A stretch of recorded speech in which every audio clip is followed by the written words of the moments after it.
Evidentemente que estamos viviendo un cambio dramático, como todos los grandes cambios que vive la humanidad. Un cambio que, si usted es de izquierda, algún día llamará revolucionario, pero que realmente, si revolución es cambios radicales, drásticos, eso es lo que estamos viviendo. Y los cambios se ven en todo tipo, no solamente en la tecnología, ¿no? En las relaciones familiares, en el vocabulario, para bien o para mal, ¿okay? Siempre sucede eso, se van a extremos, lo que ustedes quieran. Y una de las cosas que se están cuestionando, porque al fin y al cabo los dirigentes políticos son seres humanos y están también desorientados y buscando cuál podría ser el nuevo camino, tanto como nosotros, solamente que ellos tienen más responsabilidad porque ellos han querido ser los dirigentes políticos. Y los partidos tradicionales se vienen abajo. Para empezar, estamos viendo que en el mundo entero el bipartidismo está desapareciendo. El ser humano es un ser que necesita o una familia o un grupo de amigos, ¿no? O un club deportivo o un club social o un partido político o varias de esas cosas. ¿Okay? Y los partidos políticos han sido muy importantes para los cambios que ha tenido el siglo XX, especialmente después de la Segunda Guerra Mundial. Es verdad que se dividió el mundo en dos. Los ganadores dividieron el mundo en dos. Y entonces era mucho más fácil todo. Cuando se descubrió que los soviéticos, en una isla manejada por los rusos y entregada a los rusos, como hizo Fidel Castro con Cuba, estaban poniendo misiles allí, pues se formó el gran lío. En la discusión, para nada entró Fidel Castro, que al fin y al cabo era una marioneta en ese momento de la máxima autoridad de la Unión Soviética y del Partido Comunista Soviético. Entonces, la discusión fue a través entre el presidente norteamericano y el dictador de Rusia. Ellos solucionaron ese problema. Hicieron un intercambio, tú me quitas los misiles de Turquía, yo te los quito de aquí de Cuba. Y eso fue lo que pasó. Hoy en día eso no puede suceder, porque hoy en día, para empezar, hay muchas potencias, unas más grandes que otras, pero y hay otras en decadencia, como sucede con Rusia. Pero está China, que es una gran potencia. Y por lo tanto también están los radicales, tanto religiosos como políticos. Todos ellos y muchos de ellos tienen armas nucleares. Es mucho más difícil ponerse de acuerdo.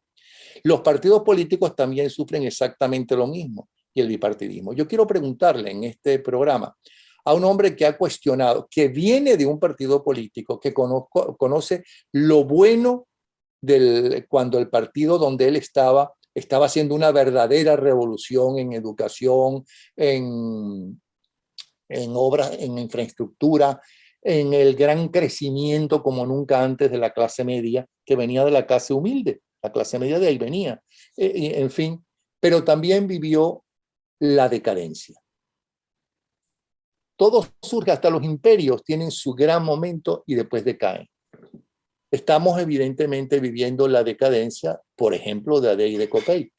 Pero los otros partidos no se quedan atrás e inclusive critican a los nuevos partidos que surgieron y se están buscando dirigentes jóvenes. Pero, ojo, que Acción Democrática tiene historia. Y Acción Democrática está anunciando que va a haber unas votaciones internas después de no sé cuántos siglos de no tenerlas, ¿ok? Y da la impresión que quiere renovarse.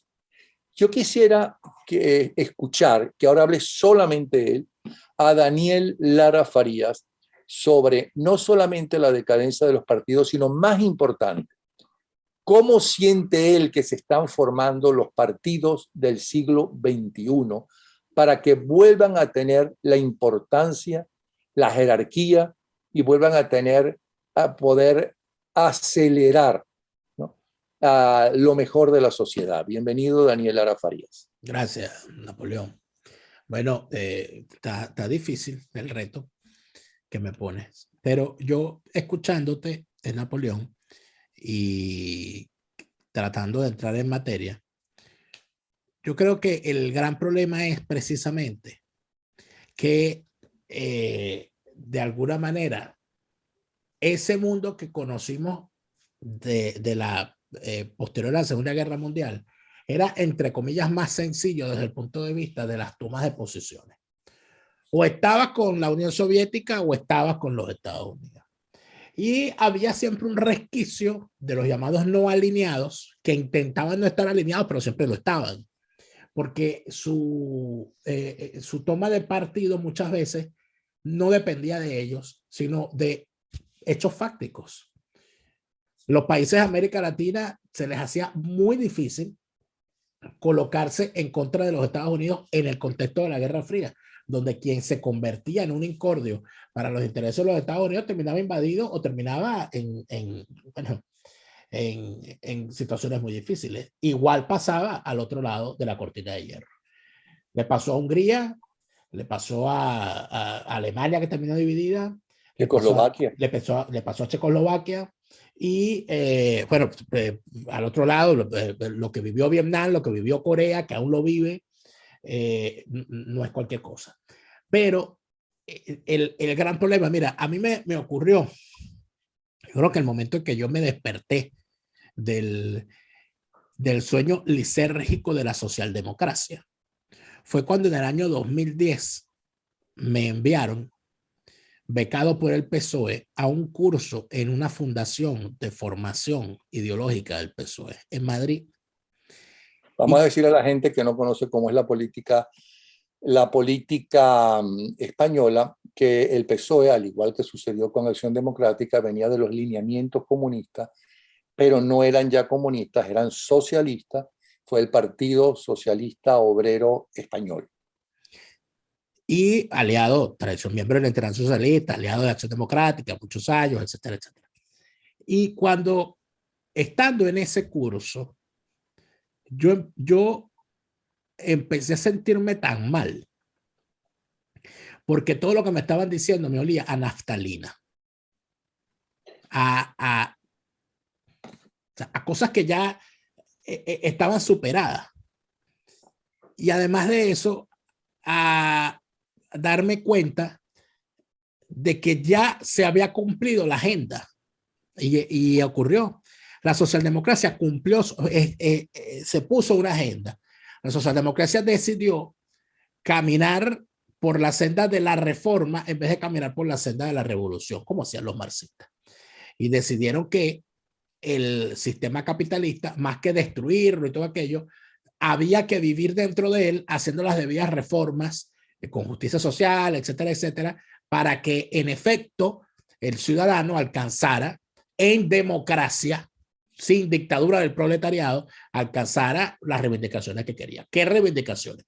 Bueno, el tema de un salario digno, el tema de un sistema de seguridad social, el tema de una educación de calidad universal, el tema del voto universal directo y secreto, el tema de la inclusión de la mujer a la fuerza de trabajo y en condiciones de igualdad, los derechos laborales, los derechos sociales, etcétera. Esa agenda se cumplió. O sea, el mundo caminó hacia allá. Y eso ocurrió en España tarde, pero ocurrió en Chile sin que estuviera ni siquiera gobernando la socialdemocracia. Ocurrió en Venezuela, mal que bien, en la gran mayoría de los países, con todos los defectos y con todas las situaciones y las perversiones que se dieron. Eso de alguna manera se fue logrando. Cuando eso se logra, tú te das cuenta que un partido como Acción Democrática ya en el año 67, 68, 69, todavía seguía repitiendo las viejas consignas. El tema de, bueno, el pan, tierra y trabajo. El tema de la reforma agraria.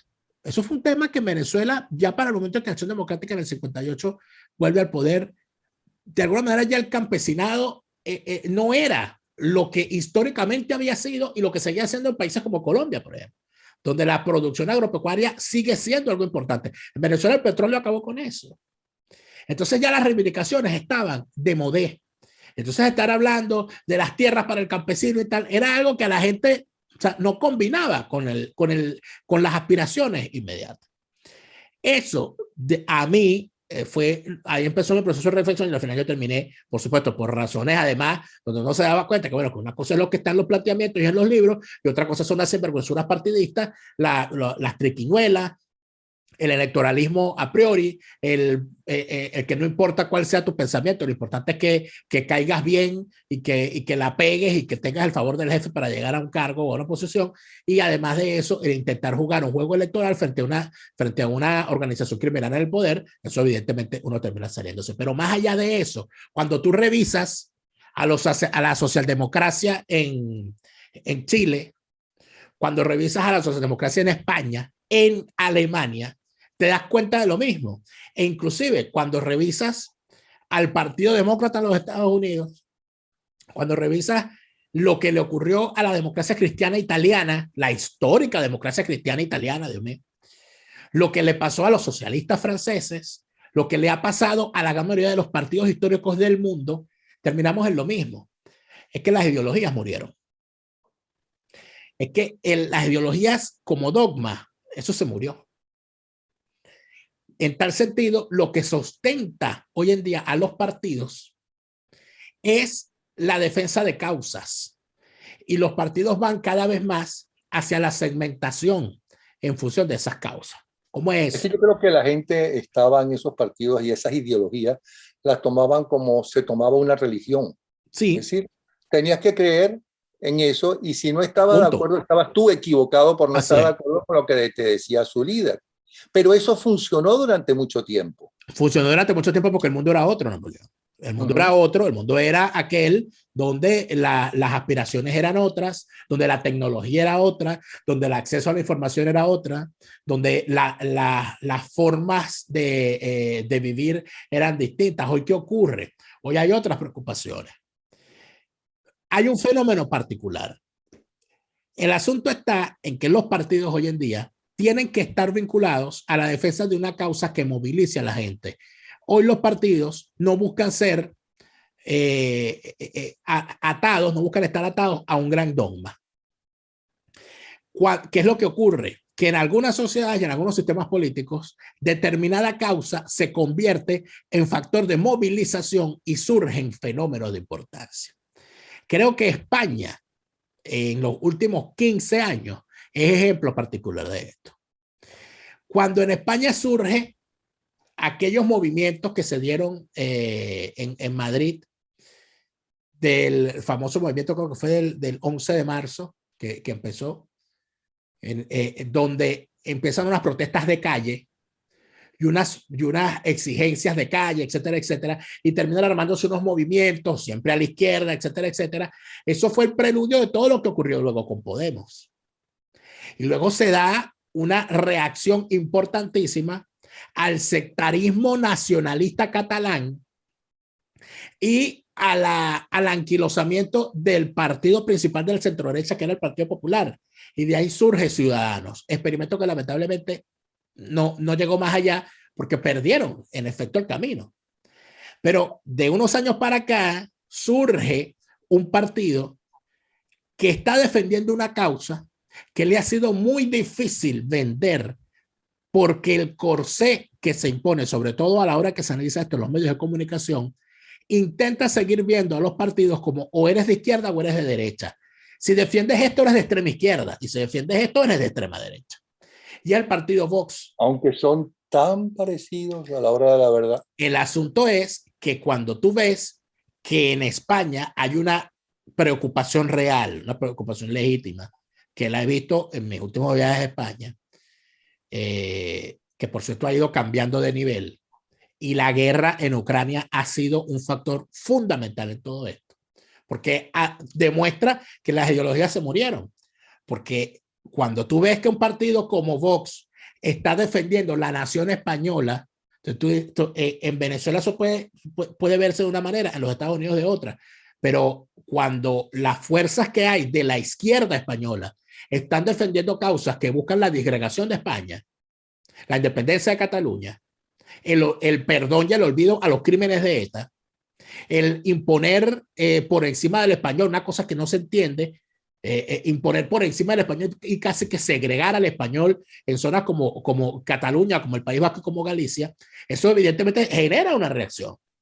¿Cuál es la causa que ellos defienden? Tú entras en la iglesia, en la iglesia de Gaudí, que están construyendo por décadas y décadas, que todavía no la termina, espectacular, y hay un enorme valla, ¿no?, con unas indicaciones sobre un poco de historia, y las indicaciones están en varios idiomas. El primero es el catalán, pero en ninguno de los otros es castellano, es español. Eso en España, porque Cataluña es parte de España. Entonces, esa discusión obviamente moviliza y se convierte en una causa. Yo quiero defender el español porque esa es mi lengua. Y hay otro que dice, y yo quiero defender el catalán porque esa es mi lengua. Y entonces allí hay una causa que se está defendiendo. No hay de fondo una marca de ideología. Y cuando tú entras a revisarlos, te das cuenta que dentro de ese movimiento independentista catalán, para seguir en este ejemplo, cuando ocurre la invasión de Putin contra Ucrania, estalla el movimiento catalanista por los aires. ¿Por qué? Porque un partido que se hace llamar Esquerra Republicana per Catalunya, es decir, Izquierda Republicana de Cataluña, acusa a sus socios en el proyecto independentista de los otros partidos independentistas catalanes, los acusa de ser aliados de Putin. Entonces uno dice, bueno, pero estos tipos son todos nacionalistas, ¿por qué se están peleando por eso?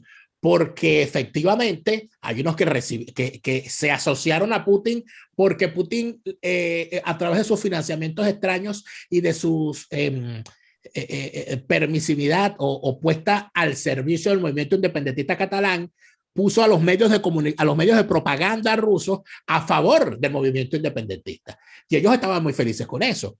Pero cuando surge la agresión contra Ucrania, entonces eso salta por los aires, porque dice, ustedes están con ese tipo, ustedes están con ese hombre. Es que hay toda una teoría, y yo creo que no le falta razón a la gente, aunque los llamen extremistas, que dice que la izquierda, ¿no?, sí se une en muchas cosas, que sí tiene planes en muchas cosas. Ojalá la derecha haga lo mismo. Supongo que a lo mejor hace lo mismo. Que es que dividir a la sociedad. Pero es que tal y como está la sociedad, lo lógico es que cuanto más información tú tengas, cuanto más sepas de tu vecino, porque antes ni siquiera sabías de tu vecino si no te hablaba, no sabías que, por ejemplo, yo tuve que vivir 3 años en España cuando Franco, y estalló una bomba 3 edificios más allá de donde yo vivía. Yo era muy pequeño, yo era un adolescente, y nos enteramos de eso porque el que cuidaba el edificio donde vivíamos nosotros era muy amigo del que cuidaba, el conserje del edificio donde estalló la bomba. Y ellos se hablaron y así nos echó el cuento, porque ni siquiera en la prensa salió y nadie se enteró si no vivías en ese edificio y te daban la información de que eso que sonó era una bomba. Hoy en día eso no sucede. Hoy en día estamos en el otro extremo. Nos enteramos de lo que de verdad pasa y nos enteramos también de lo que quieren que la gente crea, de ambas partes. Así es. Pero en medio de eso, estalla por los aires sin necesidad de una bomba el tema ideológico, porque se pensaba que el movimiento independentista catalán era un movimiento de izquierdas, que eran republicanos y que eran de izquierdas, pero se presenta el conflicto en Ucrania y la izquierda o parte de la izquierda en el mundo se levanta en contra de la invasión a Ucrania y salta por los aires del movimiento catalanista y se acabó.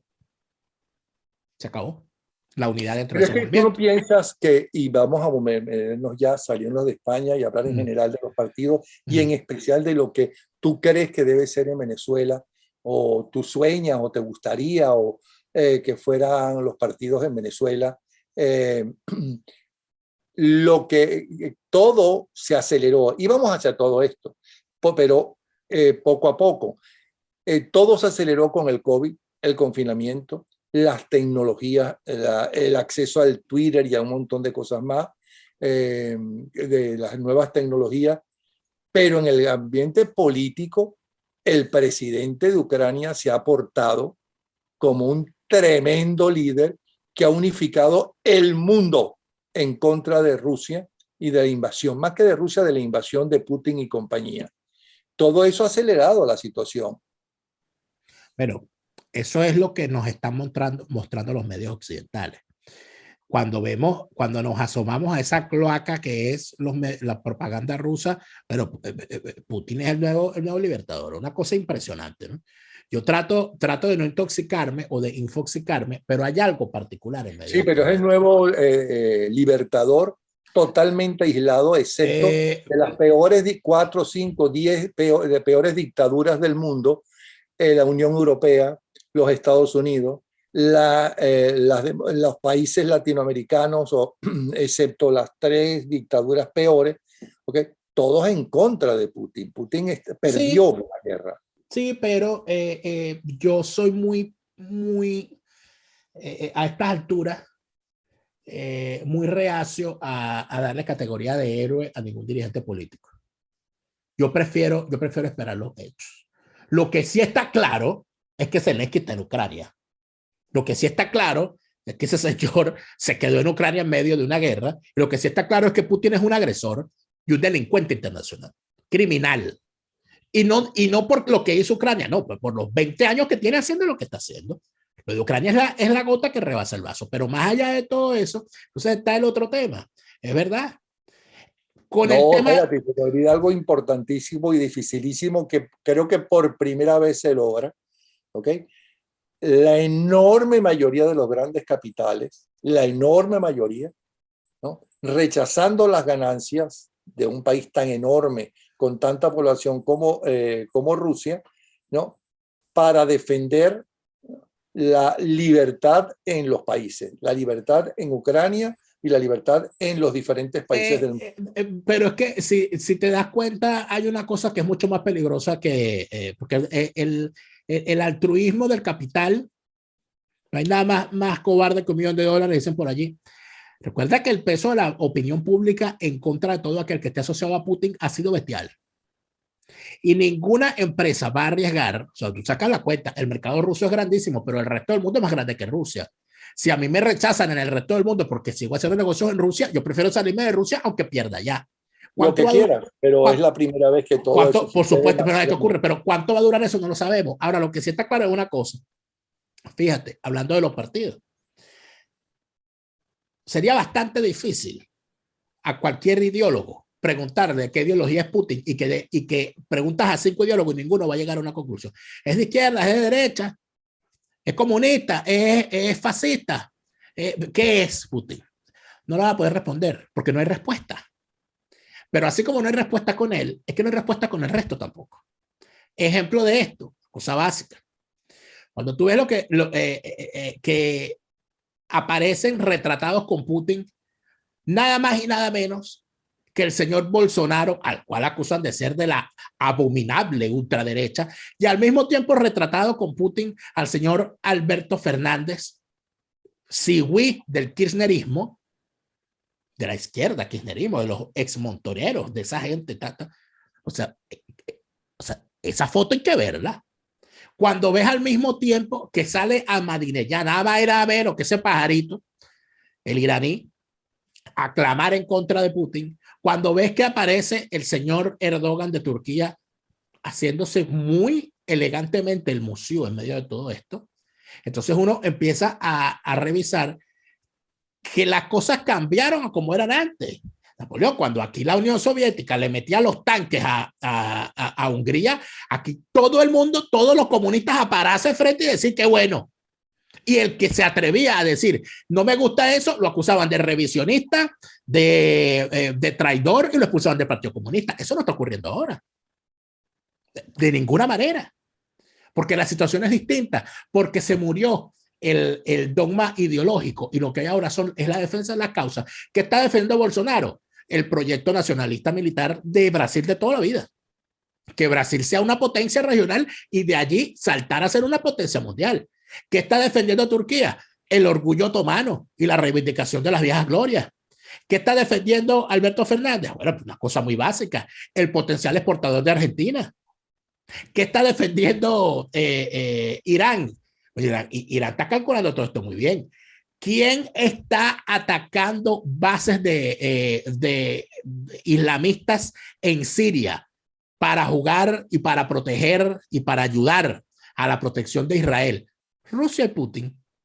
Le conviene a Irán que Rusia siga actuando en Siria y que gracias a esa acción de Putin en Siria termine beneficiado por manpuesto Israel, enemigo histórico de Irán. Es donde tú sacas los cálculos. ¿Es una cuestión ideológica, en realidad, lo que hay detrás? ¿O es una cuestión que simple y sencillamente estallaron los conflictos en todo el mundo? Yo lo que considero, a estas alturas, que cuando se habla de los partidos, no vas a encontrar ningún partido en este momento que pueda mantenerse firme en una posición si dicha posición está casada con la ideología. Simplemente no lo va a poder mantener, porque nadie se va a mantener en este momento en un partido defendiendo a Putin de forma irremediable y colocándose contra el resto del mundo, porque para empezar no van a tener manera de hacerlo, a menos que no les quede más remedio. No les queda más remedio un bielorruso. Por supuesto, allá en la pata de Putin, ahí ponerse contra Putin es una cosa bien peligrosa. No, perdona, pero si hay gente que defiende a Putin, inclusive en los Estados Unidos hay gente que defiende a Putin. No, yo no estoy diciendo que no exista. Estoy diciendo que no es lo mismo estar, qué sé yo, defendiendo a Putin en Alemania que defendiendo a Putin en Bielorrusia. Yo, bueno, no me extrañaría que alguien lo hiciera en Bielorrusia, porque probablemente no tenga más remedio. Pero cada día es más difícil tener cualquier tipo de vínculo con Putin. Entonces, ¿en qué crees tú que se están transformando los partidos? Bueno, en este momento casi que los partidos se están transformando, en algunos casos, dependiendo de las regiones, en grandes organizaciones de defensa de causas. Cuando tú hablabas del tema de la pandemia, por ejemplo, fíjate lo que resurgió en el mundo, lo que causó el tema del confinamiento y la pandemia, las reivindicaciones por las libertades individuales y un resurgir de una especie de liberalismo y libertarismo que al final se termina intoxicando y convirtiéndose en una especie de neoconservadurismo, pero radical. Entonces tú ves cómo aparece una persona diciendo que no puedes aceptar la restricción de las libertades, que significa ponerse una mascarilla, que no puedes aceptar que te obliguen a ponerte una vacuna porque en mi cuerpo mando yo, y si yo mando en mi cuerpo, yo decido no vacunarme. Tú ves cómo aparecen además diciéndote que la pandemia es mentira, que eso es una pandemia, que eso lo organizaron y que nos mintieron. Entonces los muertos son mentiras, los que nos enfermamos es mentira, pero al mismo tiempo tienen todas esas posiciones y son capaces de decir, cada quien puede hacer con su cuerpo lo que quiera y por lo tanto si yo no me quiero vacunar, no me vacuno porque este cuerpo es mío, pero al mismo tiempo son antiabortistas, porque ¿cómo es eso? Que una mujer va a abortar, eso es contra Dios. Pero bueno, pero no estás diciendo que cada quien hace con su cuerpo lo que quiere. Tú no te quieres vacunar, la señora quiere abortar. O sea, esa discusión, ese tema, esos cortocircuitos cerebrales que se desataron en el mundo, en algunos sectores, donde la gente empezó entonces a dudar de todos, a dudar de la vacuna, a dudar de la mascarilla, a dudar de los confinamientos, a criticar cualquier cosa, a establecer... En esta época y en tu barrio lo llamaban mojones cerebrales. Mojones cerebrales. Hoy lo llaman conspiranoia, que es un término mucho más elegante, ¿no? Pero cuando tú caes en eso y revisas eso, ¿verdad? Y te das cuenta que todo eso, el espacio que, o sea, se magnifica de una forma en que no se magnificó. ¿Por qué no ocurrió esta conspiranoia con la vacuna de la poliomielitis? ¿Por qué no ocurrió esta conspiranoia con, qué sé yo, con la vacuna contra el tétano? ¿Por qué no ocurrió esta paranoia con la vacuna contra el sarampión? Porque en aquel momento la información... ¿Por qué no ocurrió con la píldora anticonceptiva? ¿Por qué no ocurrió con el, ¿cómo se llama? Que provoca la erección. Con el Viagra, etcétera. El Viagra. ¿No?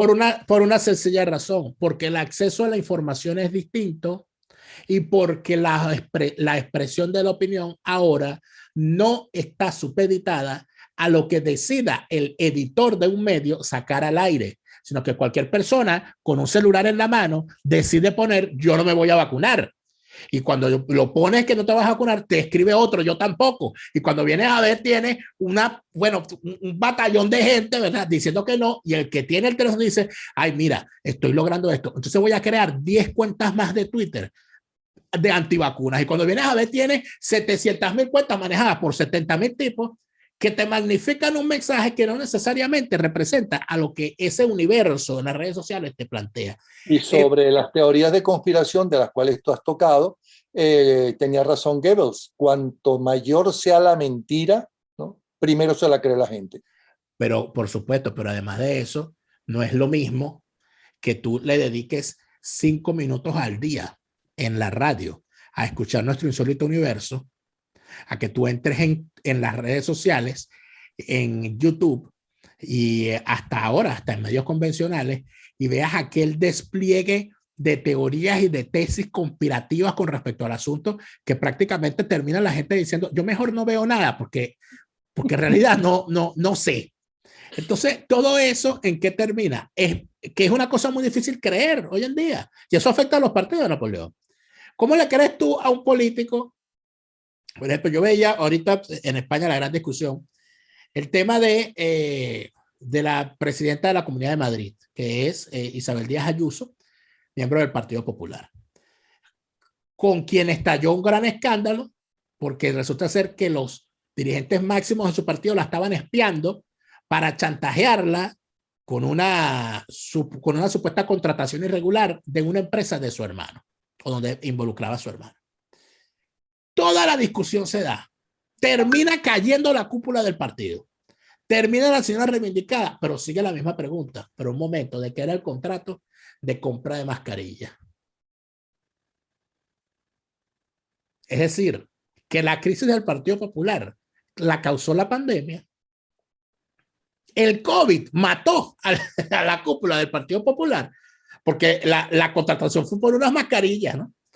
Y la comisión que se pagó fue por unas mascarillas. Y no es del todo delante, aunque la señora sea una gran gobernante, una gran líder y se le tenga como una persona que para el futuro, bla, bla, bla, pero igual ella era la cabeza de un gobierno que compró unas mascarillas a una empresa de su hermano. Sigue siendo una cosa que uno podría decir, oye, no me parece del todo transparente.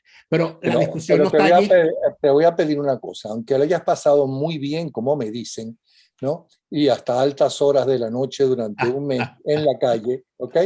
A veces te tenían que llevar hasta el hotel, hasta el cuarto del hotel. No, es verdad.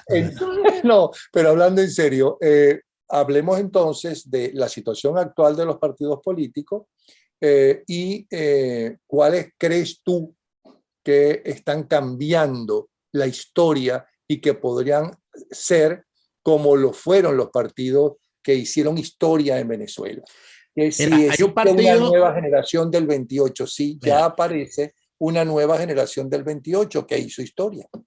bueno, hay un partido que está cambiando la historia a nivel global y es el Partido Demócrata de los Estados Unidos.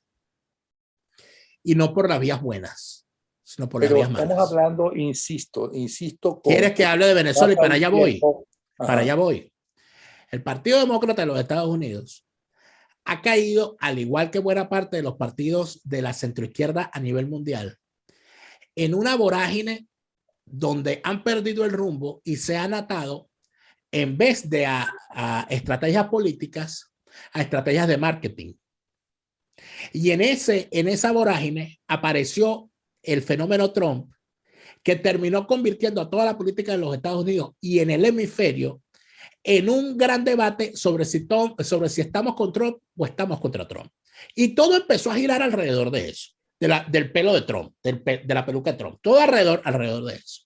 Venezuela no escapó de eso, porque Venezuela fue epicentro de varias de las crisis que tuvieron que ver con todo esto. Y cuando caemos en cuenta y hacemos una revisión de la política en Venezuela no tenemos partidos desde hace mucho tiempo. En Venezuela, recordemos muy bien que para el momento en que llega Chávez al poder, ya no se hablaba de Acción Democrática, se hablaba de la maquinaria DECA. Acción Democrática había dejado de ser un partido hace mucho tiempo. Acción Democrática no era más que una maquinaria, así se le tenía. La maquinaria de Acción Democrática. Y esa maquinaria de Acción Democrática era como cualquier electrodoméstico que se utilizaba, valga la redundancia, con fines utilitarios. Lo mismo pasaba con los otros partidos. El chavismo no es otra cosa que la descomposición del sistema que estaba previamente. La fase de putrefacción del sistema previo al chavismo es eso, el chavismo. Pero el chavismo no es nada más el PSUV ni el Partido Comunista. Es que los otros partidos también son chavistas. Y basta revisarlo. No hacen elecciones internas.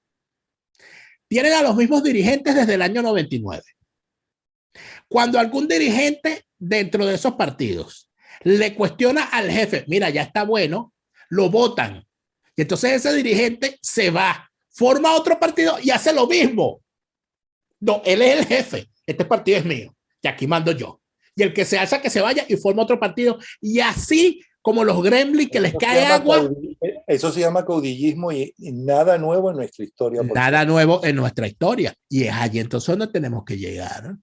Napoleón, si no hay nada nuevo en nuestra historia, no va a haber nada distinto en nuestro futuro. Si siguen en estas costumbres, la sociedad venezolana no va a ver nunca luz con un sistema distinto y con una democracia sana. Porque aquí el fraude electoral no comenzó con Tibisay y con Smartmatic. Aquí el fraude electoral en Venezuela ha sido una tradición casi que desde la independencia, porque es que, y no es una exageración, es que ya en el Congreso Constituyente de 1812 se robaron un constituyente en Carayaca. Eso está documentado. Los fraudes al Mocho Hernández, los fraudes en las elecciones posteriores, todo lo que ocurrió, la gran perversión que trajo el chavismo al poder empezó al interno de los partidos en Venezuela. Cuando los propios partidos, entre ellos mismos, empezaron a robarse las elecciones internas. Bueno, pero si te robas las elecciones entre compañeros de partido, si te enquistas en los cargos dentro de tu partido, ¿cómo pretendes tú que si no hay democracia de la puerta para dentro del partido va a haber democracia de la puerta para afuera? Entonces, el gran reto en la Venezuela futura no está en los partidos, Napoleón, está en la sociedad. Es la sociedad la que debe entender esto. Y todo esto pasa por un gran punto que en el caso venezolano, y con esto te concluyo, nosotros hemos soslayado y hemos dejado de lado. ¿Cuál fue la gran batalla que se dio en Venezuela del chavismo contra la sociedad? No fue contra PDVSA, no fue contra la autonomía del Banco Central, ni siquiera fue contra las Fuerzas Armadas. La gran lucha del chavismo por descuartizar a la sociedad venezolana se dio en la educación.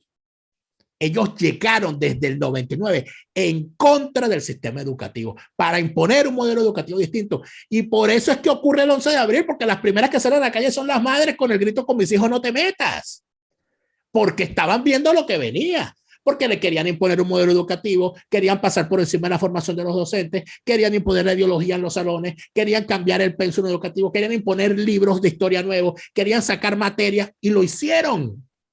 ¿Y qué impusieron? Han pasado 22 años, Napoleón. Los niños que nacieron en el año 95, cuando llegaron a preescolar en el año 2000, los recibieron en una escuela bolivariana.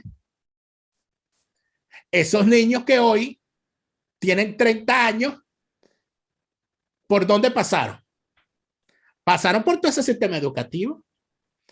¿Qué puedes esperar tú de una sociedad conformada por unos jóvenes para los cuales la política es un tipo que te pega a gritos y te insulta frente a la televisión todos los días? Eso es la política para toda una generación. Un tipo que te insulta, un tipo que manda, que si protestas te mata, que el que tiene el poder lo ejerce contra quien sea y se acabó, y que si yo ejerzo el poder, los míos están bien y mi familia se enchufa. Entonces, el gran problema está allí, que nosotros tenemos que entender como sociedad que el problema comienza efectivamente en las aulas de clase y en los valores que la sociedad va a defender. Es decir, tenemos que renunciar a las ideologías, tenemos que renunciar a las estrategias del marketing, de la camisita, de la banderita y del logo y de las redes sociales, y tenemos que ir al punto más básico, a los valores que vamos a defender. Si nosotros no entendemos que lo que hay que defender es la libertad, nosotros hemos perdido 200 y pico años de historia. Porque yo creo que después de todo lo que hemos vivido, es lo que tenemos que entender. El pobre en su choza libertad pidió. Pero si, Dios mío, desde 1810 lo estamos diciendo. Es allí a donde hay que ir.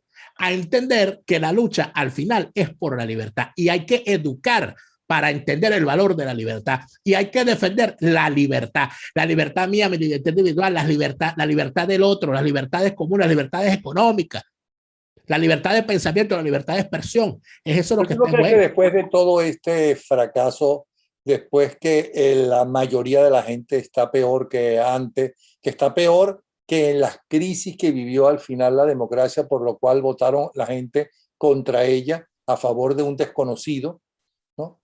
Como fue Chávez, que era un desconocido. ¿Tú no crees que después de todo esto están en contra de un sistema como el que está viviendo Venezuela, como el que ellos están viviendo? Sin ¿Tú duda. no crees que después de tanta gente que se ha tenido y tantas familias que se han tenido que ir del país, ¿no? Tantos refugiados, porque nosotros no somos inmigrantes, nosotros somos refugiados, ¿ok? Nos tuvimos que ir porque no nos quedó más remedio, no para buscar solamente un futuro mejor y regresar a la patria, no, porque no puede regresar a la patria hasta que no caiga esta gente, ¿ok? Entonces, ¿tú no crees que después de todo eso, y cuando la gente empiece a ver que empiezan a cambiarse las cosas, que en lugar de no haber electricidad durante todo el día, ¿no? Se reduce el tiempo de que no hay electricidad, o que el agua empieza a funcionar mejor, el suministro de agua, que la gente va a apoyar y va a cambiar mucho más rápidamente? Yo creo que es difícil que la gente renuncie a ser libre.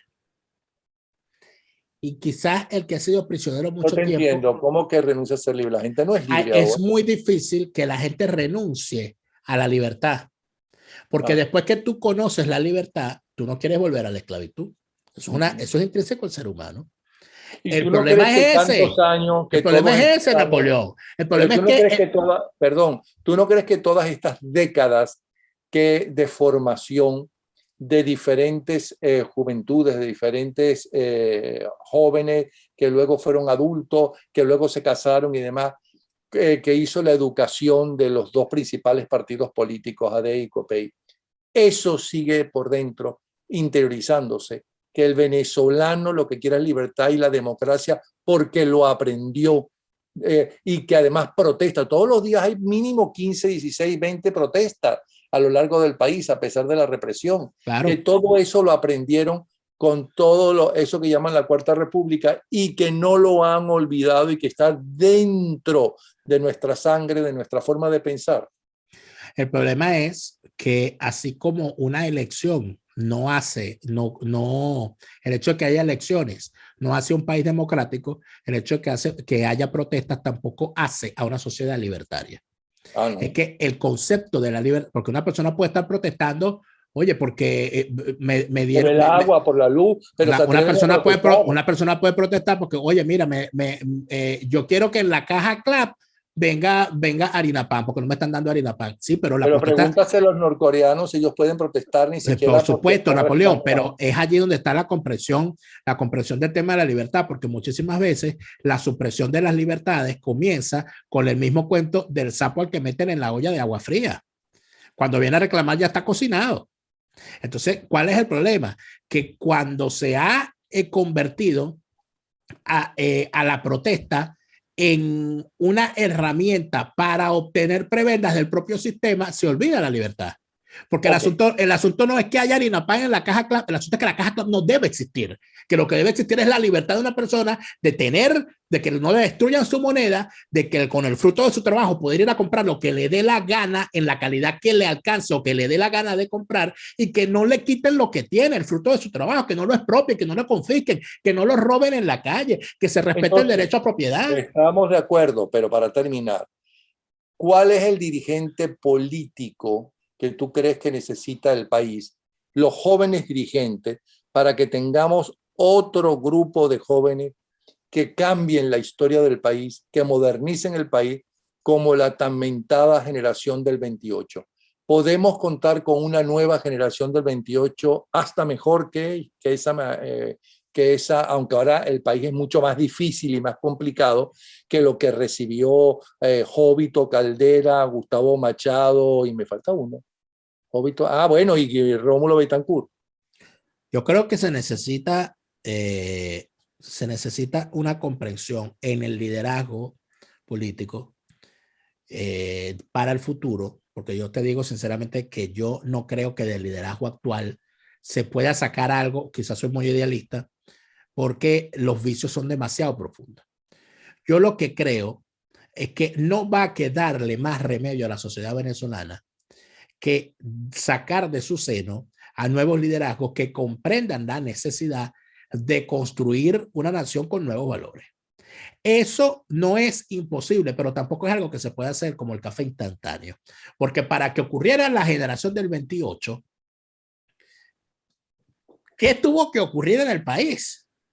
Estamos hablando de 100 años de guerra, para que en el año 28 los muchachos decidieran salir a la calle a decir que querían libertad y querían democracia. ¿Eso qué quiere decir? Que no hay mal que dure 100 años. Yo no creo que el chavismo sea invencible. Yo no creo que el chavismo sea inderrotable.